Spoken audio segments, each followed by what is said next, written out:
So now we're going to talk about an alternative approach, different than the rename register file and scoreboard. It uses some of the same concepts, but instead of using a centralized structure to keep track of dependencies and pending values, it uses a distributed structure.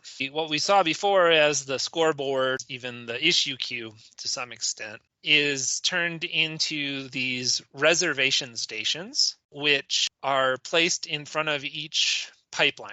So the execute ALU pipeline is going to have some reservation stations in front of it.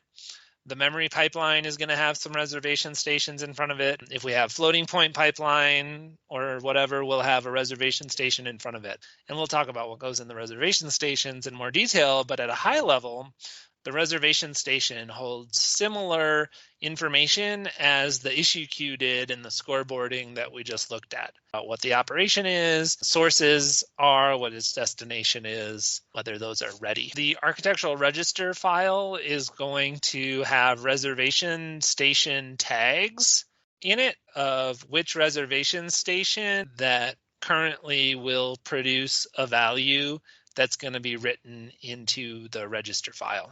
They provide a similar functionality as the rename register file entries combined with the scoreboard bit that says that the issue queue slot is going to write to its destination. And we'll see how that works in more detail in a moment as well.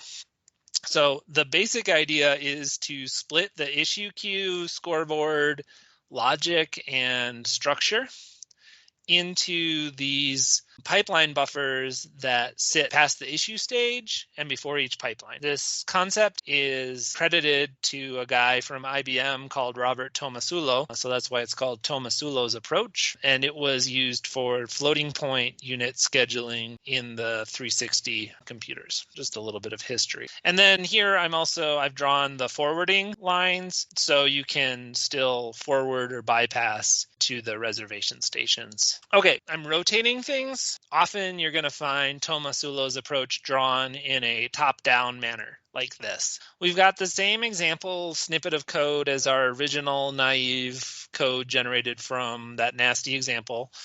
And we've got an issue queue. So we're going to put values in our issue queue. We still have basically whatever in order front end logic, and we put values into our issue queue. We've got the instruction written into the issue queue in order. And what we do now is that we are going to issue directly from the issue queue. How to say it? Well, the issue queue here is much simpler than the old one. It pretty much just stores the bits of the instruction as they've been decoded. We take the issue queue entries in their order, so the valid entries, and it's usually implemented as a circular buffer, and so we know which one is the earliest and which one's the latest.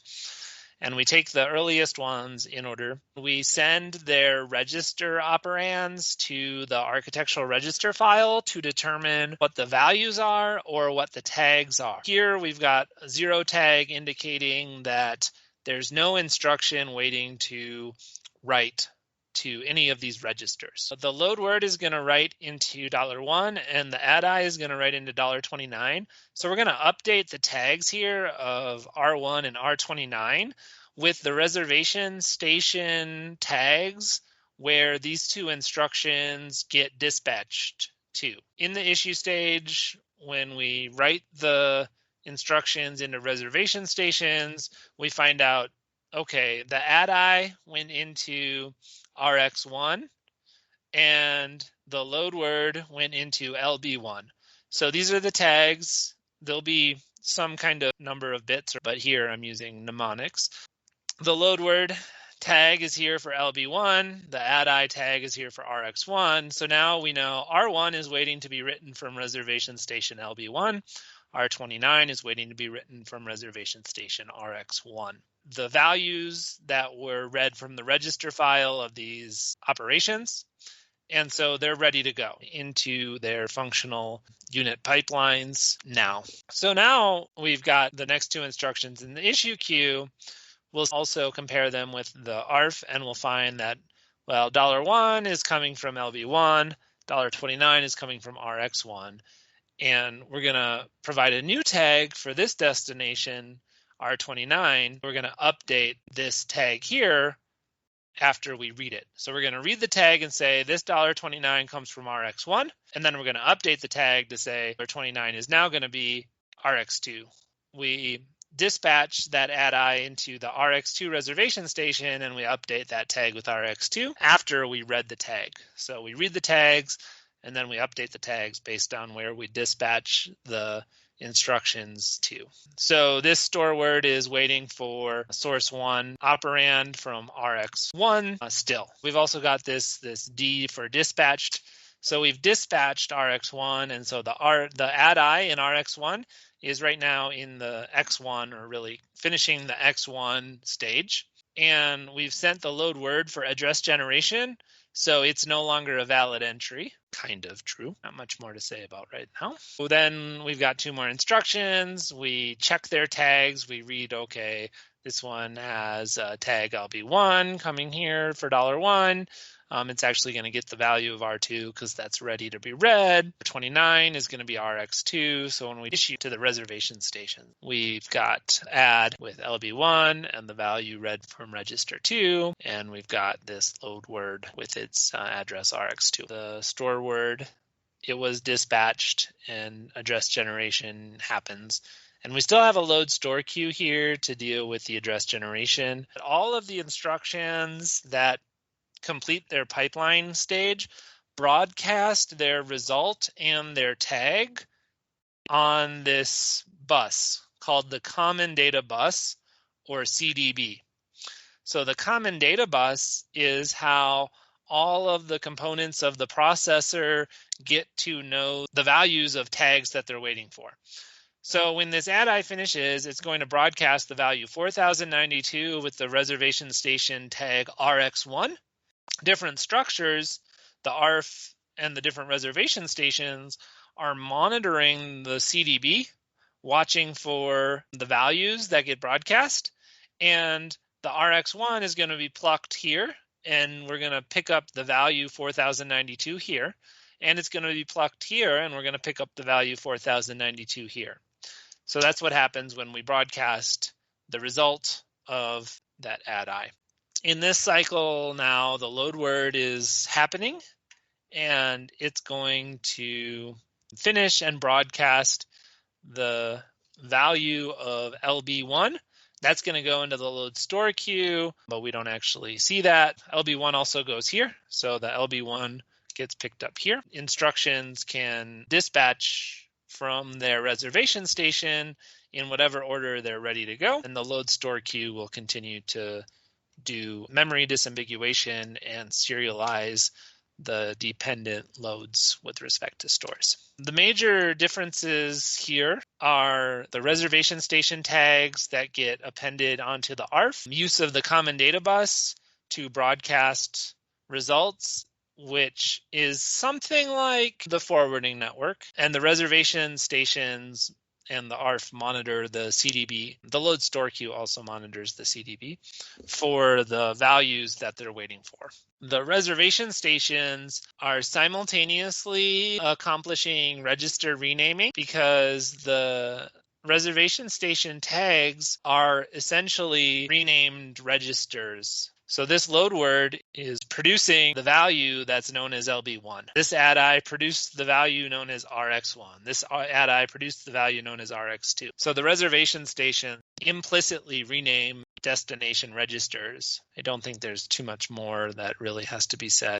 The pipeline diagram with Tomasulo's algorithm is identical to the pipeline diagram that used an advanced scoreboard and a load store queue. They are functionally equivalent, just 2 different ways of tracking dependencies. One using a centralized approach with the scoreboard, and the other using a distributed approach with Tomasulo's algorithm. To deal with speculation and exceptions in a way that allows the processor to squash mispredicted instructions, make sure that the program order is preserved, and also to have precise exceptions so that we can resume execution of a process after taking an exception, we need to be able to keep track of the program order of instructions and ensure that all of the instructions prior to an exception or a mispredicted instruction finish, and none of the instructions after the mispredicted branch or the exception finish. And even by finish, I really mean modify the state of the processor, program visible registers. With out-of-order write-back, these are difficult, if not impossible, to guarantee because write-back is going to modify program visible state of the processor. So one way to fix out-of-order write-back is actually to add another stage at the end of our pipeline called the commit stage to make updates to the program visible state in program order. Permanent changes to state, writing to the architectural register file and storing to memory, are going to be deferred to the commit stage and done in program order. Commit stage retires or commits or graduates instructions. Completion is a little bit ambiguous, whether it completes when it writes or completes when it commits. Retiring and graduating are when an instruction commits and leaves the pipeline for good. And usually we talk about completion as when its value is ready for the write-back. Write-back completes the instruction, writes its result in a way that can still be undone if necessary. If that instruction is an instruction that is later in program order than some other instruction that causes a control hazard. So there's two basic ways that in-order commit is accomplished. Elegant, widely used solution is the reorder buffer. Originally was put forward as a solution to the precise exception problem, and then it was found that it was quite useful for dealing with out-of-order speculation, meaning branch prediction. We'll have details, but the basic idea is that you have a relatively large ring buffer, and you allocate entries in this ring buffer in program order, just like the issue queue. When you go from the in-order front end to the out-of-order middle, you allocate entries in the reorder buffer. You execute out of the reorder buffer and write back updates values into the buffer out of program order that allows you to work out of order. And then graduating instructions from the head of the queue and moving the head toward the tail. When your head of your reorder buffer queue reaches a mispredicted branch or reaches an instruction that caused an exception, then you empty the rest of the reorder buffer and handle the control hazard accordingly, either by restarting fetch from the correct branch outcome or by raising the exception to the kernel, to the operating system.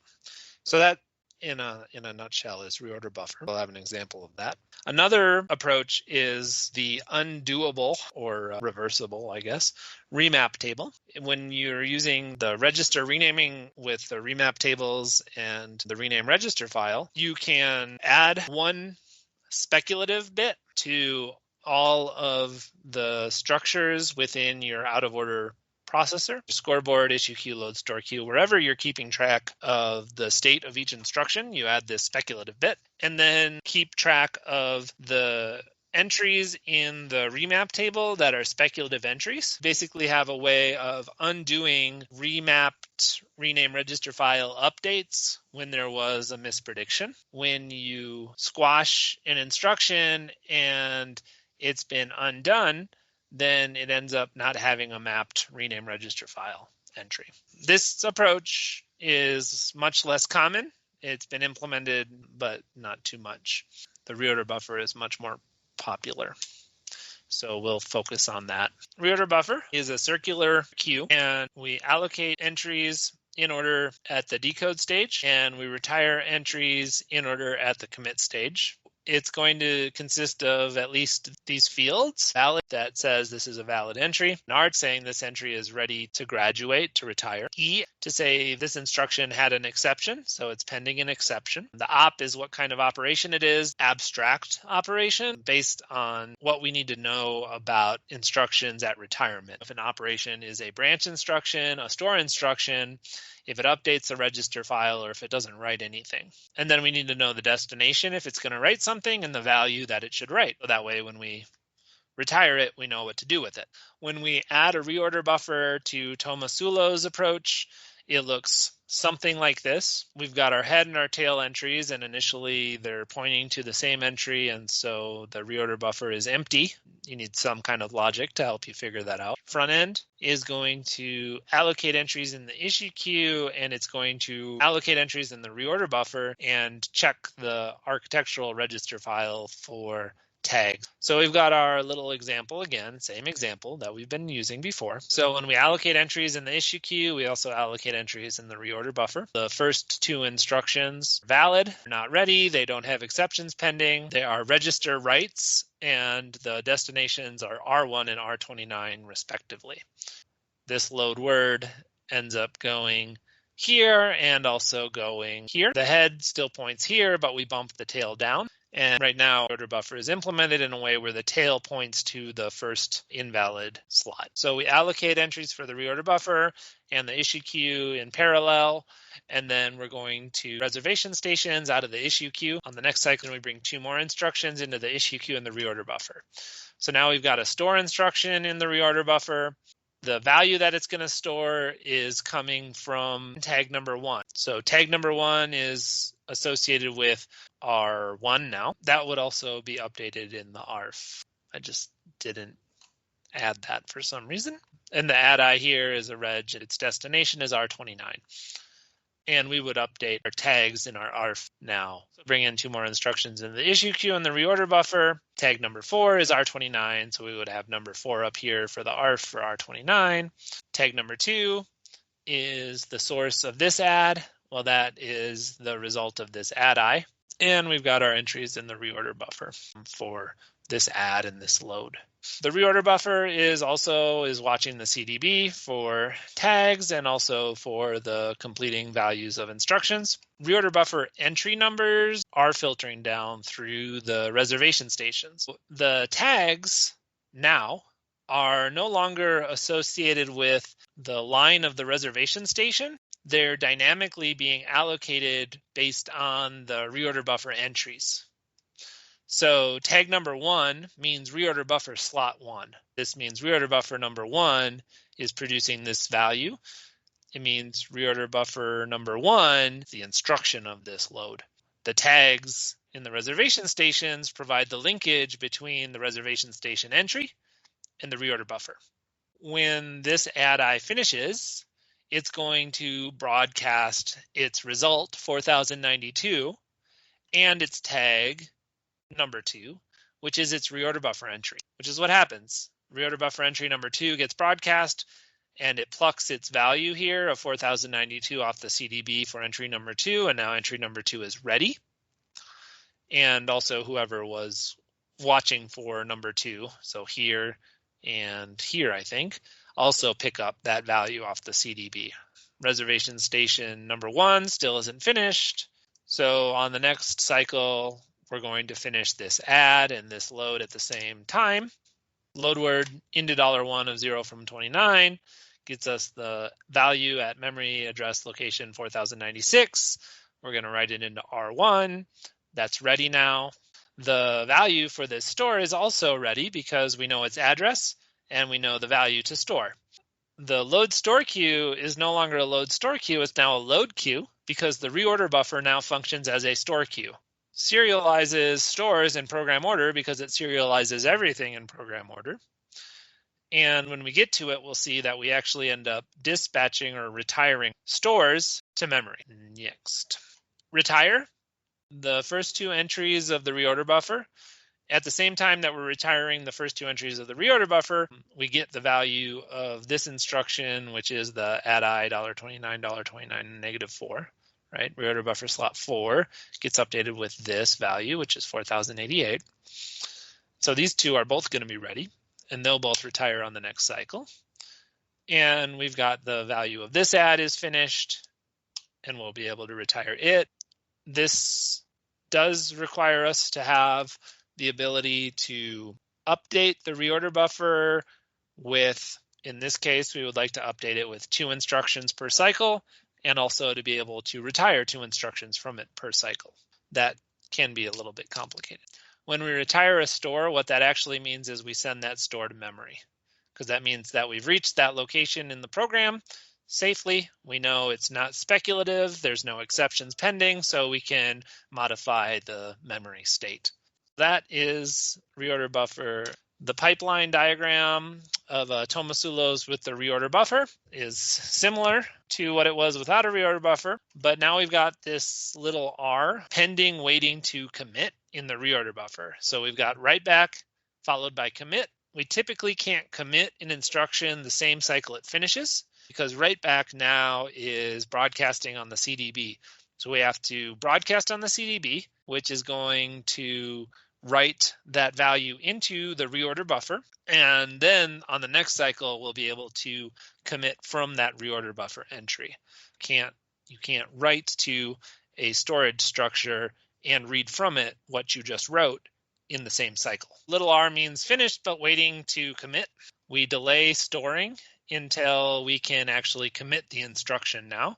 So that delays stores a little bit longer, but generally we don't care about delaying stores, especially if we can do store to load forwarding. Broadcasting the store address on the CDB here in cycle 5 means we have 2 instructions writing back, which could cause a resource conflict here in cycle 5, where this add I right here repeats its X1, and I really should have it doing W here.